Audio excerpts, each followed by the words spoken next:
We are Freevolt here at Night Train Sessions. Nice.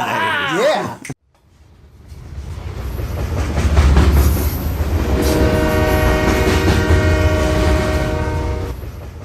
You guys sounded so good. Thank you for being here today. Thanks for having us. So I want to know a little bit more about you guys, like when you formed, you guys have been around for a while. Tell me when this started, when you guys all got together. The band has been playing Freevolt. Exists for I think about 4 years now. Next month it'll be like 4 years. Yeah, 4 years, and the world has been very, very good to us over the course of those 4 years. Yeah. Nice. How did you guys meet? Have you guys always known each other? In the future. It was in the future, and you met and then came back and. No, I believe that there was friends of friends, and the internet was a part of it. Nice. All of us remaining. It helped us. So busy, we just were bound to cross paths eventually. Yeah. Nice.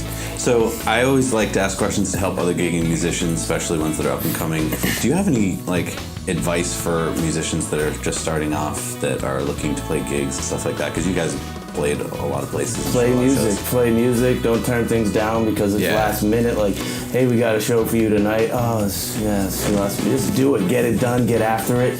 If music is your goal, if it's what you want to do with your life, like anything else, you have to be passionate about it. You have to take the steps that are necessary to accomplish the goals that are going to make you feel good. And if music is your thing, do it. That's how you make it happen. You don't think about it. You don't sit in your house. You make it happen. You get out there in the world. You own it. You make it yours. You shape shift into the musician. That's my advice. How have you seen, when you play in a gig and there's obviously those nights where it's hard to get fans out to a show or whatever, how do you get fans out to shows? Like, what do you do? Is it personal, phone calls, text? When you figure it out, let us know. I think the thing is people have to want to come to see you. It's yes, you should constantly be promoting for your band, treat it like your business, work hard to make people aware that you're out there and you're playing and where the show is.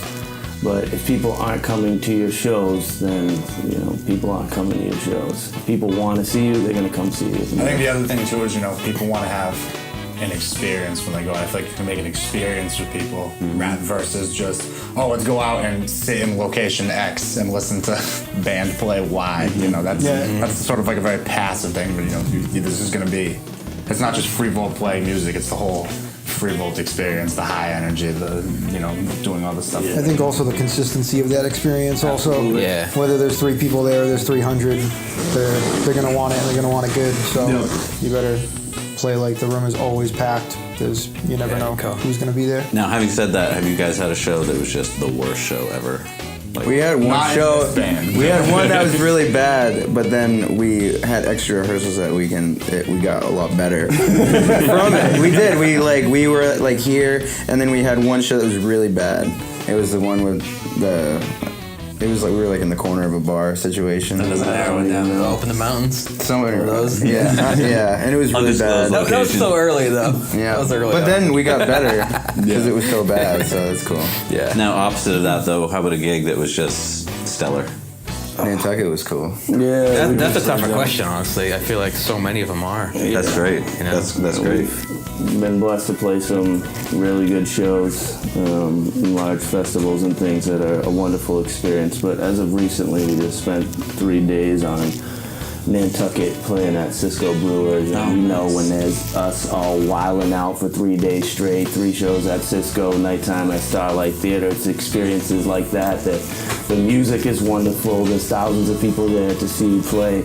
And then you are also having a life experience hanging out with the people that you are in a band with and enjoying your life, having a new experience. And that's us on the beach till 4 in the morning, really getting to Then it comes out in the music the other too. side. It translates. Of course, you can tell when we're on stage that we are definitely loving each other.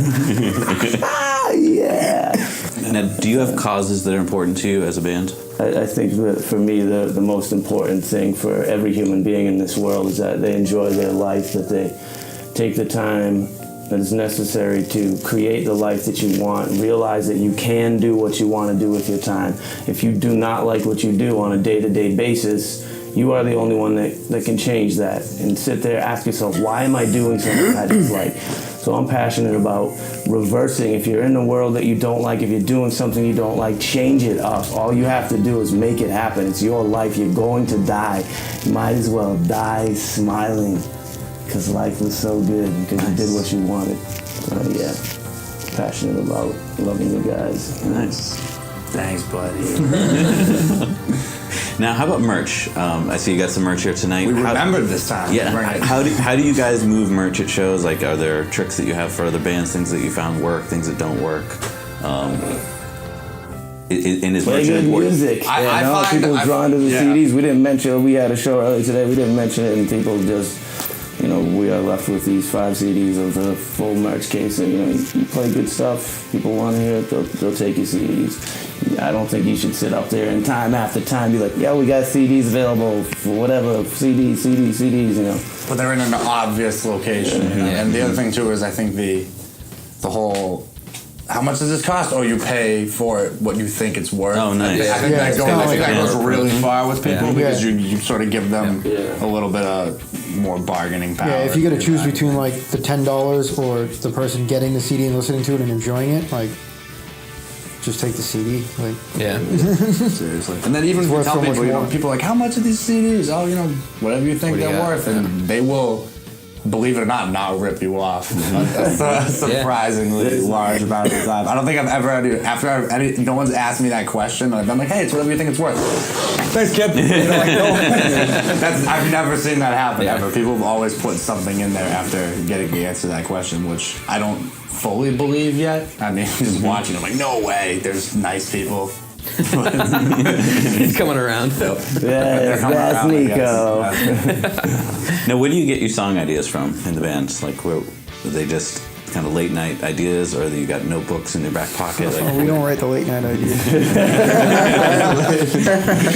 Man, just from everyday life, the things you go through, the situations that you put yourself in, the experiences, the people you see every day, all these things mold the character that you are within you, and they.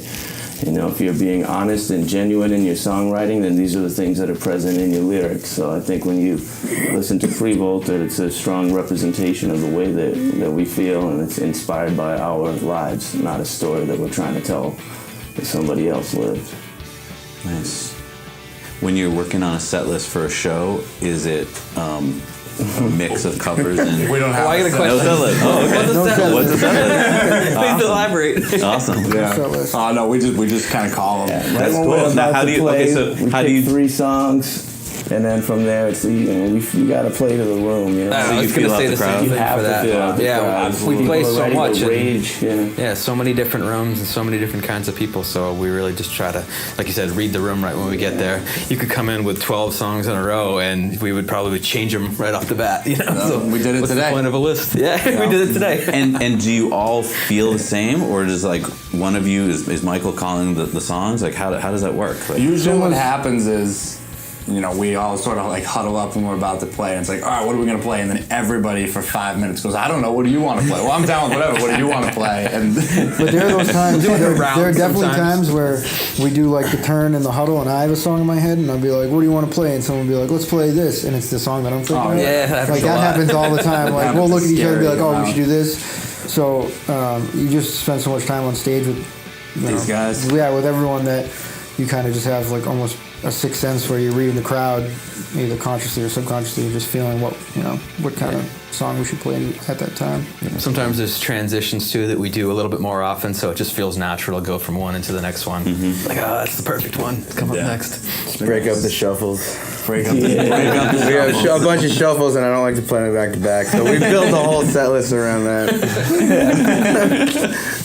That's That's the the real secret right there. That's the truth. Everything is built around That's keeping honest. the drummer happy. I finally got to the truth, actually. Happy drummer, happy life. How do you guys afford to be musicians? Gigs. We don't. Play shows.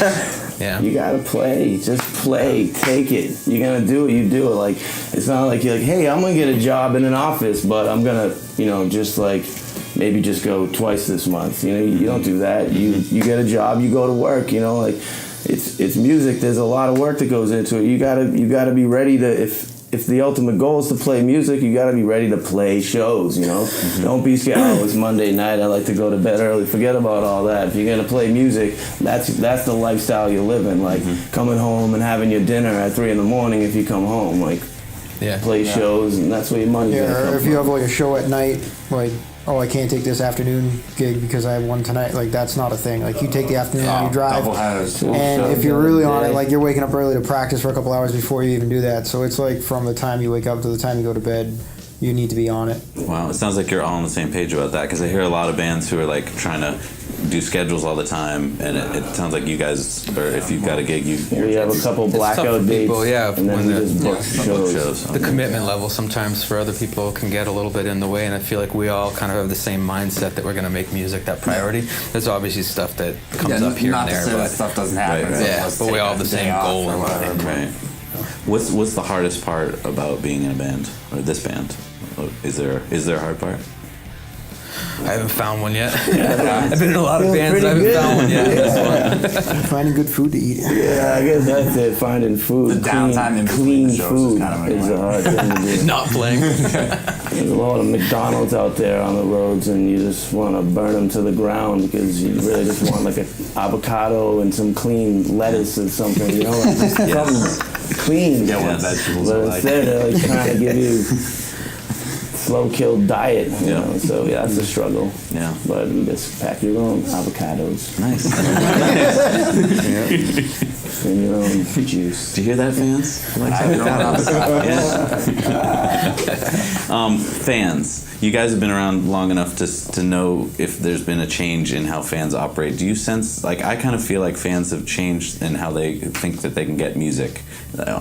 Like, the price of music has gone down. Yeah, oh yeah. Do you feel that too? Or are your fans not that way? Like, what do you think? I struggle with that because there's definitely a part of me that's, I like music. I want to do music all the time. I want to make a living out of it. So let's all pay for music and support band stuff. And then there's the other part of me, which is equally as large. It's like music should be free and it should belong to everybody. No one should ever pay for anything ever. But it's like it's weird to try to like reconcile those things. But I think even if there has been a shift, which there probably has, in not paying for things in the recent years, I don't think that's necessarily like the death blow to anybody who's trying to make it work, despite what everybody who's mainstream will tell you. Oh, it's ruining the music industry. Whatever. They said the same thing with sheet music when it came out. So I don't know. I think you just have to adapt. And it's a friend of mine said to me, which is very true, is it's like musicians just have to have the same skills now that business people have had to have forever. Before you didn't have to do that. You could just be the guy who showed up and did the gig and did that one thing and was just amazing in that one thing. And now you actually have to be a real entrepreneur for a change. And I think the people who don't want to do that are the people who are very prone to complaining. Yeah, I think you gotta want those obstacles. You gotta want these things to come in front of you because you know that you're gonna eat them. You're gonna take it over. You're gonna be an uncommon breed. Like if there's an obstacle, something stopping you, you're gonna figure out how am I gonna get around this and just do it. Like, yeah, the internet has changed the game. It's a new age now, but it affected every industry. You can sit around and complain about something that happened already behind you. Right. Or you're gonna look this way and be like, oh, that's my goal right there. I'm gonna get there. These things in front of me, I'm gonna jump over them. I'm gonna weave around them, and I'm gonna make this happen. And it's your life. Like, you do it or you don't. You sit there and talk about yesterday, and we'll just smile about today. Nice. So where did the name of the band Freevolt, where'd that come from? I actually only just recently. This is the hard question.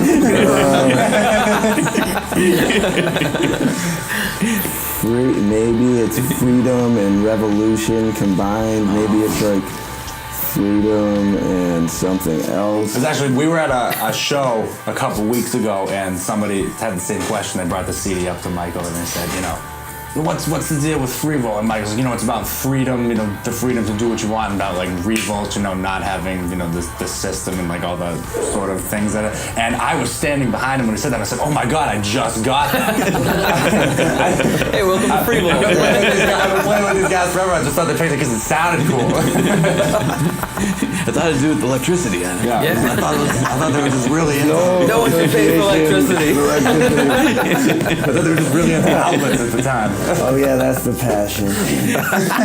And lastly, what was that moment in your life when you knew you wanted to be a performer? If I could just kind of go this way to that or that way to this. Is there a moment?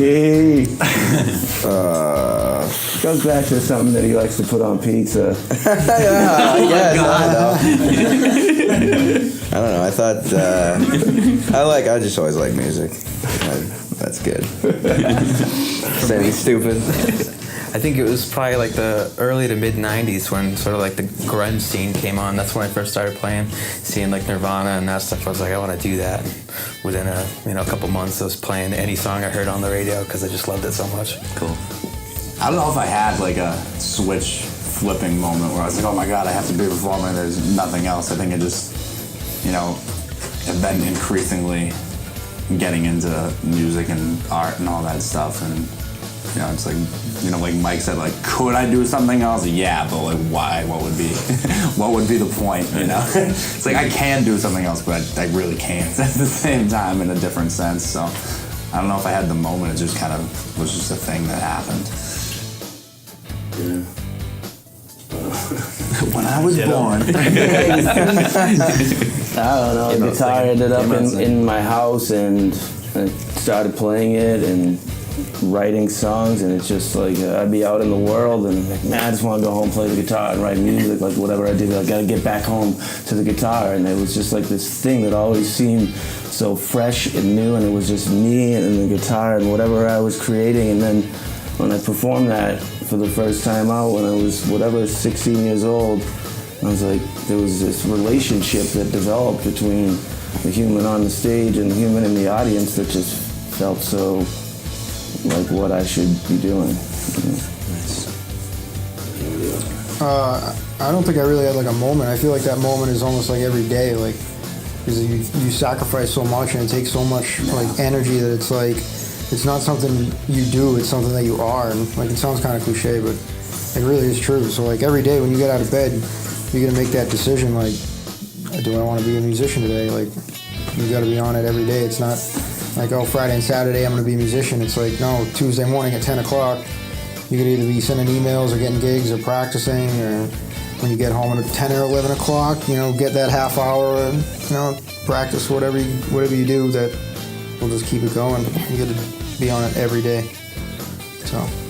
Nice, thank you guys. Well, thank you so much for being in the studio today. I really appreciate it. You guys are awesome. We loved your sound. I can't wait to get these videos edited up. Thank you, man. Thank you. Thanks. The live studio audience. Of one.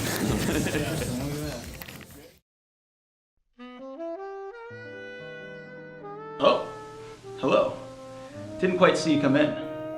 Thanks for watching this video of Night Train Sessions. We really appreciate it.